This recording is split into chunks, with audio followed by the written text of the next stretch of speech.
भारत सरकार ने राज्यों के साथ मिलकर के एक बहुत बड़ा निर्णय किया है और ये बहुत महत्वपूर्ण निर्णय है। अब जीएसटी और भी ज्यादा सिंपल हो गया है, सरल हो गया है।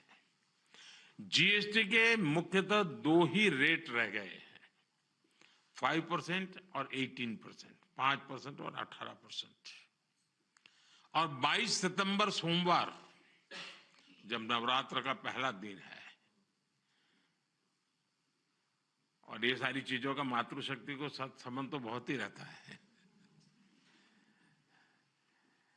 और इसलिए नवरात्रि के इस प्रथम दिवस पर जीएसटी का जो एक रिफॉर्म वर्जन है, नेक्स्ट जनरेशन रिफॉर्म किया हुआ, वो लागू हो जाएगा।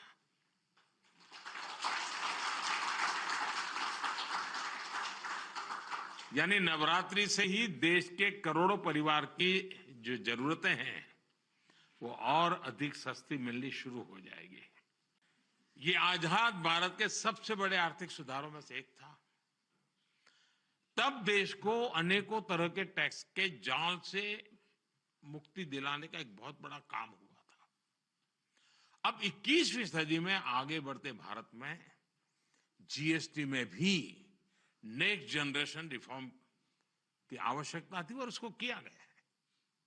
मीडिया के कुछ साथी इसको जीएसटी 2.0 के रूप में कह रहे हैं, लेकिन असल में ये देश के लिए सपोर्ट और ग्रोथ की डबल डोज है। डबल डोज यानी एक तरफ देश के सामान्य परिवार की बचत और दूसरी तरफ देश की अर्थव्यवस्था को नई मजबूती। नए जीएसटी रिफॉर्म से देश के हर परिवार को बहुत बड़ा फायदा होगा। गरीब, न्यू मिडिल क्लास, किसान, महिलाएं, स्टूडेंट्स, नौजवान, सभी को जीएसटी टैक्स कम करने से जबरदस्त फायदा होने वाला है। पनीर से लेकर के शैम्पू साबुन तक सब कुछ पहले से कहीं सस्ता होने वाला है, और इससे आपको महीने का खर्च, रसोई का खर्च भी बहुत कम हो जाएगा। स्कूटर, कार पर भी टैक्स कम कर दिया गया है।